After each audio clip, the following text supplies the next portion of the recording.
Thank you very much, and thank you to the organizers for inviting me, and I am eternally sorry that I'm not able to be there in person, but hopefully my avatar on the screen will be a suitable substitute. Today I'd like to talk about Jones-Wenzl Idempotents, which are really magical elements of Temperley-Lieb algebras, and generalized Jones-Wenzl Idempotents, which are slightly less magical, but much more mysterious, shall we say, elements of the same algebras. So just to set the scene, we've seen a lot of these things over the last week and a half. So I'm going to breeze through this, just set out my notation for some Temperley-Lieb stuff.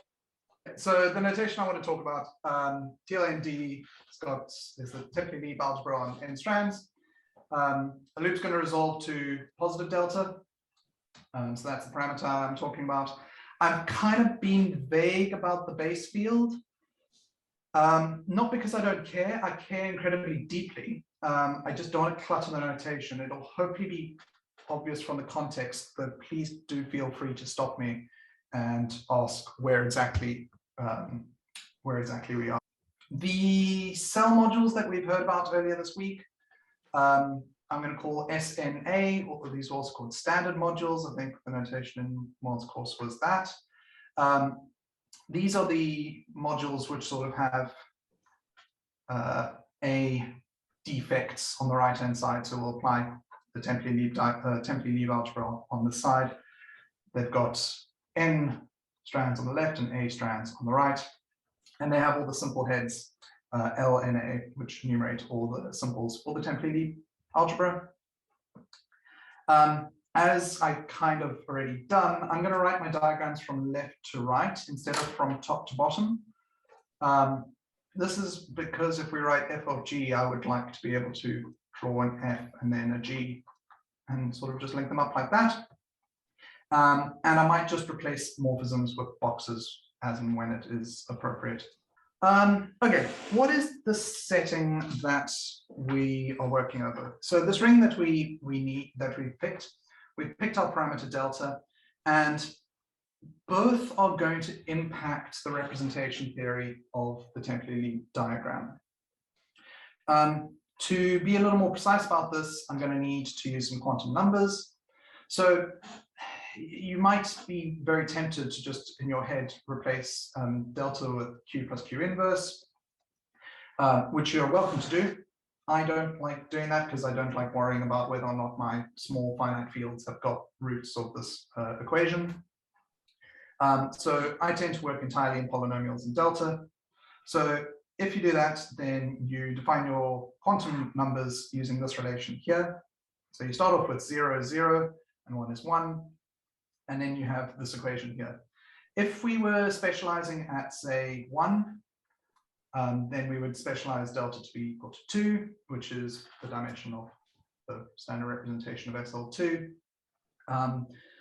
as we saw last week. And so you could just sort of drop all of the square brackets from the equations. So if you feel like doing that today, please feel free to and just mentally substitute delta equals 2. That's what this is saying here.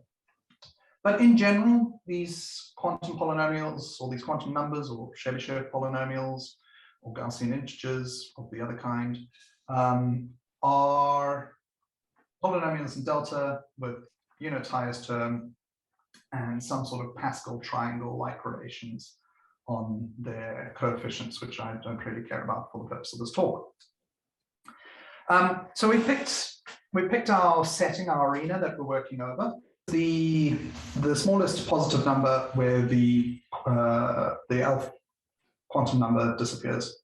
So, for example, maybe we pick a parameter delta is 0, at which point L is 2 because 2 vanishes and nothing smaller vanishes.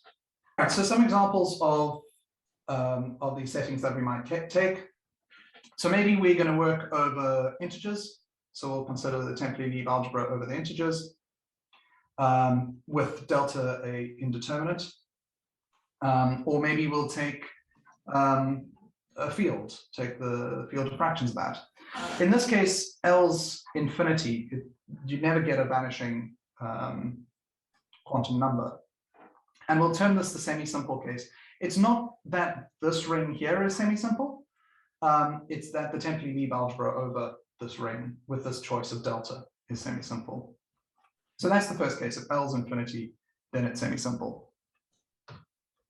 If L is not infinity, so we have a finite quantum characteristic, but the characteristic of our underlying field is infinity, so it is, or zero, depending on how you think about this, then we'll just call this the characteristic zero case. The Temperley-Lieb algebra here is, in general, no longer semi-simple, but it's not really too difficult to deal with, and we saw some of its rep theory last week.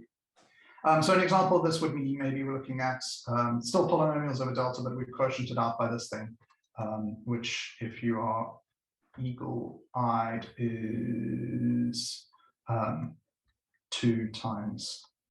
On the other hand, if we have again a positive or if we now have a positive characteristic underlying field or ring, so P is less than infinity, but we specialized to deltas 2.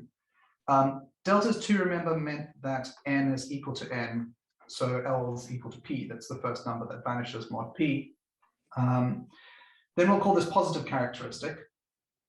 This, for an example here, might be FP of delta equals 2, or FP bar, or FQ, or something like that. Again, not semi-simple. I should maybe just mention here, if we are in this case and we take FP with delta, then we are semi-simple. The Temperley-Lieb algebra is semi-simple. You need delta to satisfy relations in order to break out of the semi-simple cases. And the last case is where everything goes wrong, which means it's the most interesting, where you have finite quantum and normal characteristic. So now maybe we're picking arbitrary elements of finite characteristic fields for our delta. A little more setup before I kind of tell you the reason that we go into all of this. If we do the opposite of the mixed characteristic valuation that you saw in the last presentation, and we construct sort of LP digits, so it's like P digits, except instead of going units, then multiples of P, then multiples of P squared, then multiples of P cubed, your first multiple is multiples of L, and then LP, and then LP squared, and then LP cubed, and carry on like that.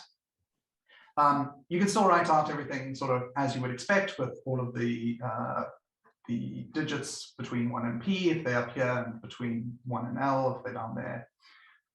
Sorry, the last one. And if we write for a given n, its successor n plus 1 in these digits, then we define a set called the support of n, which just means you sort of can flip any of these digits that you like, and then take this minus 1, leaving the top one alone. I should maybe mention briefly about this plus 1. Where it comes from depends on your point of view. If you think about Temperley-Lieb things through the lens of Schopenhauer duality, this comes from sort of adding rho to all of your weights before doing anything to them.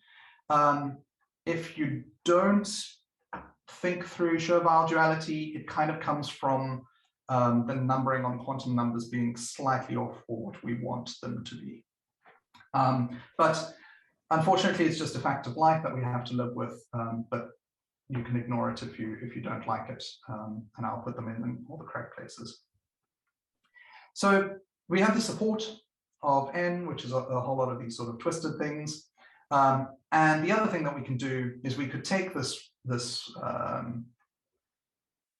number n plus 1, and we could just whack off one of the digits. We could remove the lowest digit. And if you do that, you get something that's called the mother of n, or the father of n, depending on who you talk to. And if sort of all of these digits are 0 apart from the highest one, we call n Eve. So if all of the digits are 0 except for the highest one, the size of the support has to be 1. And the reason for this notation is that it has no mother. Or we call it Adam and no father, again, depending on who you read. Let's take a moment and do an example of this. Unfortunately, as is the case with lots of stuff in Temperley-Lieb, you can't do very big examples because things get combinatorially large. But for digits, we can have a look at something like 30. So we picking L is equal to 2, which would mean that delta is 0. And we're in a characteristic 3 field, and we're interested in n equal to 30. So we'd write n plus 1 is 1 unit plus no parts of 2 plus 2 parts of 6 plus 1 part of 18. In the support, you take each of these non-zero digits on sort of excluding the first one and throw plus minuses in front of them, so that we've got four elements here. So either we put a minus in front of that one, or both, or the other way around. And you get a set of 4 elements which include n and a whole bunch of things smaller than n but larger than 0. This is kind of why we're not allowed to mess with the first digit, to make sure that we're always larger than 0, or dominant if you're thinking in weights. The mother of n is 29. What happens is you just lop off that last digit, which subtracts 1. The mother of 29 is 18. 17. The mother of 29 is 17, and 17 is right. I think it's much more clear if we draw this out in a diagram. So what I've got here is I'm going to draw the support of 0 under the condition L equals 3 and P equals 2 by sort of filling in all the circles which have which are in the support of 0, the support of 1, the support of 2, the support of 3 has got 2 elements in it, the support of 4 has got 4 elements in it, and so on. And you get a diagram that looks something like this. And this is beautiful and fractal, almost, and obeys these reflection geometries that we were talking about last week, and effectively allows us to read the entire representation theory of the Temperley-Lieb diagram, the Temperley-Lieb algebra off of this. Maybe just a pause to note, I said it's not quite fractal. This is because the scales at which it's got self-similarity differ. So the first scale at which it has self-similarity is 3, which is to say that sort of the smallest unit here is a length 3, 1, 2, 3, V like that, which you see cropping up all over the place. But after that, it's got length 2 self-similarity. So if we were able to zoom out on this and sort of overlay it on itself, you'd have to just double its size each time. So the quantum characteristic dictates the first level of scale, and all the subsequent levels of scale are dictated by P.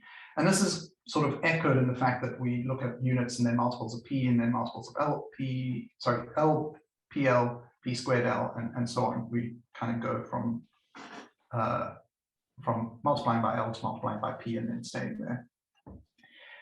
Which does raise a bit of a philosophical question as to why there are 2 scales here, and whether or not we can construct a situation which has 3 different scales. What would be the setup we'd need if the answer was take L1, L2, then P L1, L2, P squared L1, L2, etc., etc., etc. I don't know. But it feels like there should be some way of doing this with maybe a slightly different algebra or twist or a different set of parameters or something like that. Okay, I said you could read everything off that diagram. That diagram was just a map of the supports of the numbers. So what do I say we can read everything? So the decomposition numbers, remember, are how the simple modules pitch up in these cell modules. The cell modules are not always simple, unless we're in the semi-simple case. And we'd like to sort of calculate these things. And this result,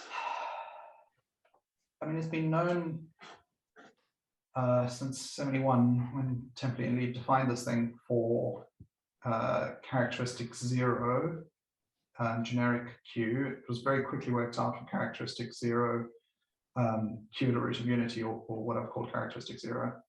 And then it's sort of in the folklore. I think the best kind of place I could find it was in a paper by Cox and Graham and Martin about the blob algebra, where they use Juin duality and results known on UQSL2 modules to show that if you want to look at the multiplicity of the simple module in the cell module, you just check whether or not the index lies in the support, and that gives you the answer. So it's either 1 or it's 0. It either pitches up or it doesn't, and it pitches up exactly when it's in the support. So as I said, Cox, Graham, and Martin, I did it without using any Juin stuff in 20 as well. Right, so that's what I wanted to say about the Temperley-Lieb algebra. And now I want to zoom in on a particular element of the Temperley-Lieb algebra, or elements in the Temperley-Lieb algebra. It's called Jones-Wenzl elements. These are idempotents. They're also called magic weave elements, and they are unique. And the fact about them, or the defining idea, is that if you have a Jones-Wenzl element and you hit it with any of your generators, anything with a cup or a cap in it. So here is an example of one, because a priori that's quite a strong requirement. I think it's quite something to say that these elements exist, though they follow immediately from the rep theory. So in Temperley-Lieb 3, you have this element here in the semi-simple case, and if you hit this with any cup or cap diagram, for example, I'm going to hit it with this thing, you get it vanishes. So hit it with the cup cap at the bottom, you just get the identity here. You get to pick up a factor of delta because you ended up with a cap there, a bubble there. This thing just mutates like that.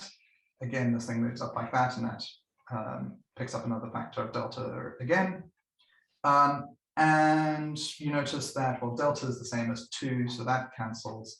And 2 times delta minus 1 over 3 is just 1. So in fact, all of these terms cancel out as well through a little bit of manipulation in quantum numbers.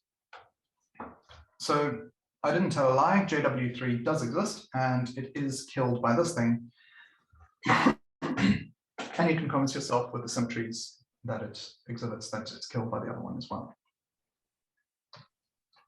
So some facts, some of them are true, they're all true. If this thing exists, well, when it does, it is unique. And if you flip it from left to right, so that's Iota is flipping diagrams from left to right, it fixes it. So this thing is invariant under flipping it from left to right. It's also invariant under flipping it from top to bottom, and I'll say a little bit more about that later. The TL3 case that I had above works as long as none of those denominators vanish. So it had a bunch of denominators which were 3. 3, just to remind you, is delta squared minus delta. No, it's not, it's delta squared minus 1. So as long as delta was not plus or minus 1 in our field, we'd have a JW3 element. And the question of when these things exist, not in sort of the same simple case, but what the requirement in the fields is exactly the statement that JWN exists if n is Eve. So this was shown by Ben Webster, using, again, stuff in Juin duality and some morphisms that don't actually exist when you bring them across the Juin duality. Or you can take it as just a consequence of the representation theory, as I did. So this sort of says, oh, you know, these things exist when it's Eve, but if you've seen them before, you know they always exist in, say, the semi-simple case. And this is something I just quickly like to say about this notation. By picking the convention that L is equal to infinity when delta is indeterminate or isn't satisfied by a quantum polynomial, when we write things out base LP, we always only have a single digit, which means that every number is E. On the other hand, if we are in characteristic 0 and L is less than infinity, then whenever we write things out, they always have two digits. They have something and n modulo L. So everything I'm saying here holds over positive characteristic and characteristic 0. It's all sort of treating them as the same as first-class citizens. I just wanted to highlight that. But more than that, this is an if and only if, which means that JWN doesn't exist if n is not of this very particular form. Get into what we'll replace it with. How do we make these things? Believe it or not, this here gives a recursive definition of Jones-Wenzl Idempotents. And using this, we can build them up from sort of JW1 is just the strand, and JW2 is two strands minus quantum half times the cap diagram. JW3 is that thing that I showed you before, and so on and so on. I'm not going to say much on this slide, except to point out that we should always be able to construct JW2P to the I minus 1. If you want afterwards in questions, I can show you how you can construct this thing out of smaller Jones-Wenzls. But I think we're going to have to skip this and move on. But they're not defined in really the vast majority of cases. What can we use as an alternative? What's a good sort of generalized Jones-Wenzl element? If you want to generalize something, you need to realize you're going to give up on something. We're going to give up on the fact that hitting this thing with any couple cap kills it. That's just not going to be possible. But what property could we have chosen that we could preserve? So the property that we're going to preserve is if you take your entire algebra, multiply it by the Jones-Wenzl idempotent. Well, this is really boring, right? This is just the linear span of the Jones-Wenzl idempotent. But it's also sort of as a left module, a direct summand of the regular representation of TLN, which is to say that it's a projective module, and its projective head is the trivial module. So there's always a module for the Temperley-Lieb algebra, on which the identity diagram acts as 1, and on which all of the other generators act as 0. That always happens over any characteristic. And it should always have a projective cover, because this is a finite dimensional algebra. And we should be able to find the idempotent that defines the projective cover for this module. And we'll call that idempotent generalized Jones-Wenzl. Okay, so let's fix ourselves an n plus 1 in this expansion, LP digital expansion. And we're going to define a walk over n. So it's a sequence of pluses and minuses. And the mountain diagram that sort of you build out of these pluses and minuses never dips below the horizon. And all of the symbols come in sort of like runs of certain numbers. So each of these digits really runs of that many digits. Maybe that's not quite clear. Let's do an example. So just to clarify, a mountain diagram for this kind of a sequence, plus, plus, minus, plus, plus, minus, minus, minus, plus, plus, minus, looks like this, where you just walk up every time you see a plus and down every time you see a minus. So the first thing I said is a walk over n never dips below the horizon. It's also known as a dip path if you want to think about it that way. And I'll say that the weight of the walk is the height of its endpoints. The weight of this walk here is 1. In fact, it lies in the supportive end. So remembering this example that we had last time, if we take p equals 3, L equals to an n 30, then the walks are, well, we need to take sort of 1 times 18, there's a minus 1 involved, pluses, because you can't start going minuses, you'll go into the horizon. And then we can either go up or down 2 times 6 times. So we'll either have 12 pluses or we'll have 12 minuses. And then lastly, we'll either have a plus or a minus. So there are 4 walks for this n, for L and P 3 and 2, and they have weight given by 30, 29, 17, 6, and 4, which happen to be the support of n. Right. So the construction that we're going to make for these idempotents, or the construction we're going to present for these idempotents, builds them out of rungs. So this is a kind of a light ladder, light leaf kind of construction that you'll see popping up all over the place with diagrammatic categories. So we're going to build them up out of halves, and then we'll put them together to make wholes. But I'll clarify what I mean by that. Let's just write W to be the weight of a walk that we've picked, capital W. And we're going to construct a special morphism for each walk, which goes from the length of it, so the number of pluses and minuses, to its weight. And we start off simply enough.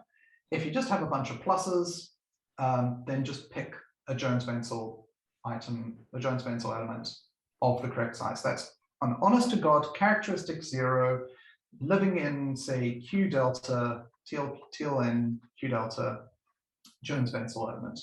And that'll be your rung L. Now, if you have a walk W and you want to add a bunch of, that you already know the L for, and you want to add a bunch of pluses, that's fine. Just take your morphism LW, throw in a bunch of strands at the bottom, and then post-compose with the correct Jones-Wenzl element of the correct weight.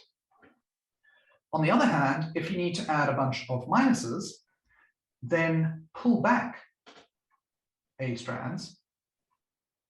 So do A cups here, and then post-compose with the correct Jones-Wenzl. So far, this is all stuff over Q delta, all nicely defined elements. From these L's, you can get what are called intersection forms by composing them with their cells, but you flip them. So you take your L that we've defined in the previous slide, you flip it right to left, chuck the two halves together, and from the construction, you're going to get a multiple of the Jones-Wenzl element on W strands, and that multiple we'll call kappa W. In general, this thing could be a fraction. It's going to be some element of Q delta. We don't know much about it. That's not true. They're actually really easy to calculate. I don't want to talk about how to calculate them right now, but the point is they can be almost as horrible as you want. A stupid example, just to keep us sane, if we just looking at pluses, remember on this slide, that just meant that we had the Jones-Wenzl element. So obviously, flipping it left to right, I said kept it invariant. And so kappa with plus the alpha is just 1. And this is really the point, is we're going to define this thing called PLJWQ delta N, which is our generalized Jones-Wenzl idempotent.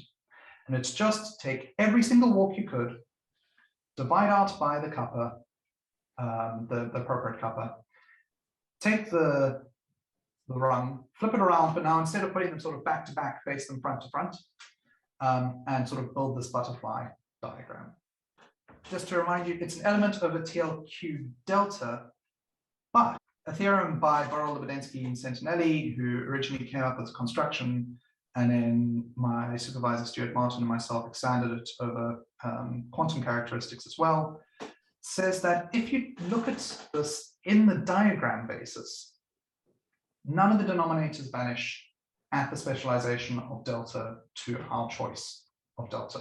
I think there's a little bit of magic, I will be honest. So to try to demystify it, let's just do a small example. As I said, things get huge, so we're going to have to do something really small here. N equals 3. I picked the quantum characteristics be low enough so that n plus 1 has got 2 digits, base 5, 3. So if L is 3, that means that delta's got to be plus or minus 1. So quantum numbers are sort of going to go 0, 1, 1, 0, minus 1, minus 1, or 0, 1, minus 1, 0, minus 1, 1, The mother of n is 2, which is Eve. So the support of n is only going to have 2 elements in it. And or equivalently, there are only 2 walks that we're interested in. And they are plus plus plus and plus plus minus.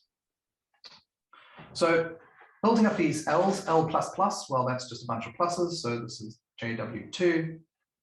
And I mentioned this is the second Jones-Wenzl element. Everything here looks fine, right? 2 is given by plus or minus 1.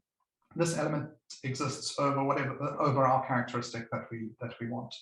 But we're still going to think about it in characteristic 0 in semi-simple case. L plus plus plus.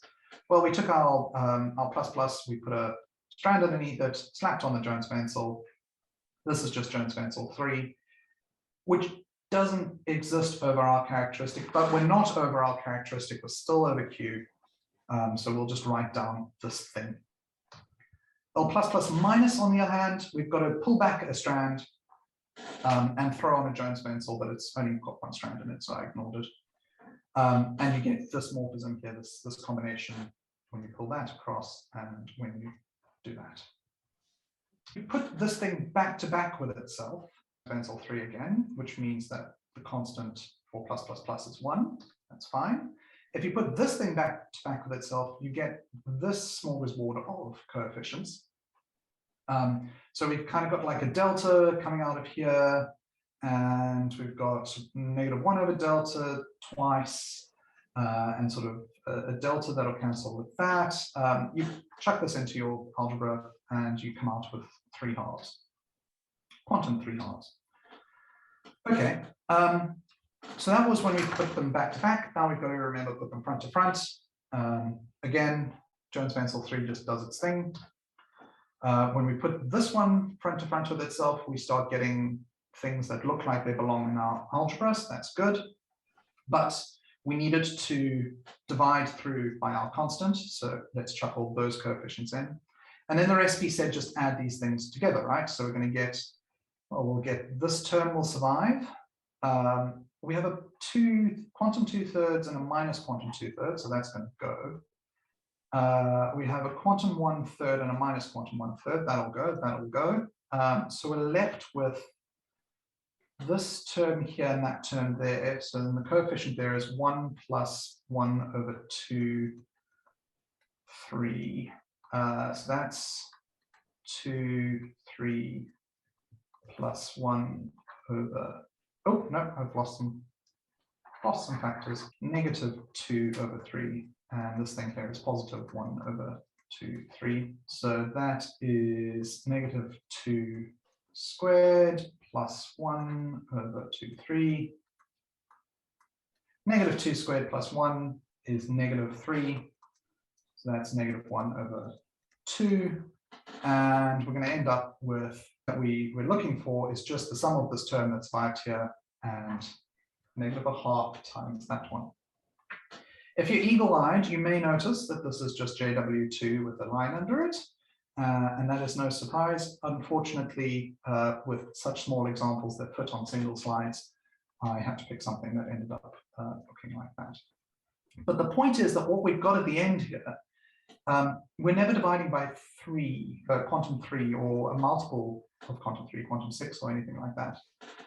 So this thing here, in this basis, does descend to any ring that we pick of characteristic 5 and quantum characteristic 3. Let's quickly sketch out an idea of the proof, although I don't think it's particularly enlightening. So Burrell, Santinelli, and Lindensky proved this using some circle calculus and some square-file duality and some results about UQSL2. But actually, all you needed was the decomposition numbers, and you need to think a little bit about what adding strands looks like. So the idea of the proof is, as I said, we're going to think about this thing as a projected cover of the trivial module. And then we're going to sort of induct on the number of non-zero digits, or n, so +1 mod. So the number of digits in that thing, or you can say the size of the support or something like that. And then think about sort of the mother of n, and the projective module, the projective cover of the trivial module for that algebra, and what happens when you induce that module up to TLN. What the idempotent looks like. The idempotent looks like taking the correct LPJW element and adding a bunch of strands to it. But also, we know exactly what the composition multiplicities are of this module. Then you can just show that the construction that we've made give you a summoned, an honest God summoned of that module, and it has all of the right factors. Where I mean the right factor, the right cell factors, or the right standard factors. But the thing that we're looking for, which we know exists, is also a summoned of that thing, and it also has the correct factors. So you have these two objects that lift from characteristic LP through a sort of P modular system, which I haven't spoken about, to characteristic 0, and they lift to the same thing. But if they lift to the same thing, then they must have been the same thing because they would reduce to the same thing. So it's a little bit of showing how you couldn't have built anything other than exactly what you wanted, as long as it was summoned and had the right factors. Right, just a couple of remarks before I close. Throughout, I've emphasized that everything is sort of on, it's invertible. All the coefficients of the diagrams are invertible, but we're not really restricted to choosing the diagrams as our basis to build our P modular system or rather to move between positive characteristic and characteristic 0. But it seems like diagrams are an incredibly natural thing to choose, both from sort of morphisms of UQSL2 modules and also from the physics side, if you care about that. But it's just an interesting point that if you mess with the basis, you get completely different representation. The other thing I wanted to note is we've got two constructions that I took you through here. So we've got the Jones-Wenzl elements being constructed out of smaller ones, where you sort of build them like this. And in fact, this is a more general construction of things called clasps or weaves or magical weave elements. And it works in a dizzying number of cellular and monoidal categories, so webs, or you can decorate Temperley-Lieb diagrams, or you can look at Motzkin algebras or things like that. So that's one construction, but then we had this sort of build things that look like this and sort of consider the butterfly diagrams and the sort of bow tie diagrams and the lozenge diagrams, and you kind of feel like this should be the same construction. Like there should be some way to not have to build your characteristic P stuff out of characteristic 0 stuff. Characteristic P should be built in from the start. So is there a way to say, no, actually, here is a way to build both of these things at once, and it sort of treats them the same? A question I don't know the answer to. And then there's some really cool symmetries that kind of fly under the radar here. So when I build JW elements, they're very much one-sided. I'm adding strands at the bottom, I'm adding loops at the bottom, but they have this symmetry top to bottom. I mean, from the construction, they obviously have the symmetry left to right. The symmetry top to bottom is not obvious, and I think the only way I know to say that it is symmetrical is to say it's unique and it satisfies a symmetric property. The LP Jones-Wenzl diagrams we've constructed are not symmetrical top to bottom. In our construction here, we very definitely picked the bottom to be adding extra strands on. Well, we don't have to do that. We could pick the bottom, we could pick the top, or we could pick the bottom some of the time and the top some of the time, or in each step, we could pick some number of strands on the bottom and some number of strands on the top. And these will all give you LP Jones-Wenzl idempotents, or all give you idempotents which are summoned of the correctly induced thing and have the right factors, which means that there are multiple versions of this thing. But remember, whenever we decompose TLN into the sum of its projectives, there's only going to be one projective cover of the trivial because it's one-dimensional. But it kind of speaks to the different ways that you could break this thing down into direct sums, the different really vector subspaces that each of these sums will be. Have we gotten them all? I don't know. Is there anything interesting there? Probably. But it's just an observation that you don't need to build these things as one-sided as we have been building them. So that's been the whirlwind tour of generalized Jones-Wenzl idempotents. I hope you've taken away a cool construction and some thoughts that maybe there's more to this than meets the eye. And yeah, thank you for listening, and I'm happy to answer any questions. Thank you, Robert. Any questions? Have you looked at the blob algebra at all? Are there idempotents like this there, even in the semi-simple case? I have not. I'm sorry.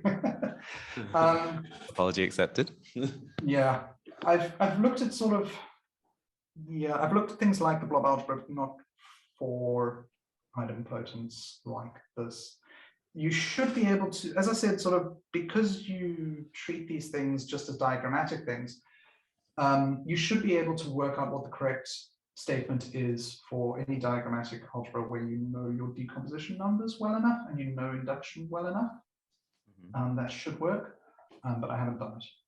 Because yeah, they Libodinsky and co. use this Temperley-Lieb thing. They sort of inflate it to look at the Zirkel bimodules, right? And that's affine S2 with a finite S2 parabolic. And it's just this recoloring thing of regions in the Temperley-Lieb diagram, right? Yeah, you get the two colored circle bimodules out of this, and these things are actually, in that world, projectors onto highest weights, or projectors onto indecomposable summons in the Caribbean closure of volcanoes and modules or something like that. Precisely, but they take the parabolic, finite S2 parabolic, right? So the blob would get rid of that parabolic, and they seem to study this thing, but I haven't seen if they've... Questions or comments, Kaveh? Thank you for the talk. I asked this question as an outsider to the subject, of course, but when you talk about the notion of flip, do you have any conceptual counterpart that has appeared in other realms when they also talk about the notion of flip? If I wanted to kind of hint on that, I would say, like, does that relate to any kind of mutation that you have seen in other areas, possibly? Sorry, I'm not quite sure what the question is. You earlier talked about the notion of flip in your talk. The taking these things and flipping them around like that. That's right. And this flip is somehow the notion that has been treated, of course, via different approaches, but in different areas. So I was just wondering if your flipping process has any counterpart, which is also conceptual in any related subject. Well, in particular, I'm interested in flipping in cluster algebras, if I could be more precise. I mean, the flip is the natural involution on natural anti-involution on a cellular algebra or on a cellular category. I have not spent much time with cellular algebras. I've spent a few days working with someone to try and relate, because Temperley-Lieb diagrams are counted by Catalan numbers, as are the coefficients in cluster algebras, but I couldn't work out what the flip did to those. Again, that connection to Catalan numbers is another indication that there could potentially be any connection to other mutations, because, for example, cluster algebras also are counted for particular cases by Catalan numbers. And like, this is just like a very naive observation, but I was wondering if this connection has been investigated. So the answer is yes, I have looked into it with some people. We didn't get anywhere, I'm sorry. It seems like things are sufficiently small that they're being counted by the same things, but trying to relate the problem is trying to relate the algebra structure of the Temperley-Lieb algebra to cluster algebras seems a bit difficult, trying to work out what the multiplication means. So if there's no more questions, we'll thank Robert again. Thank you. We're resuming tomorrow at 11 for class level second talk. Thank you very much.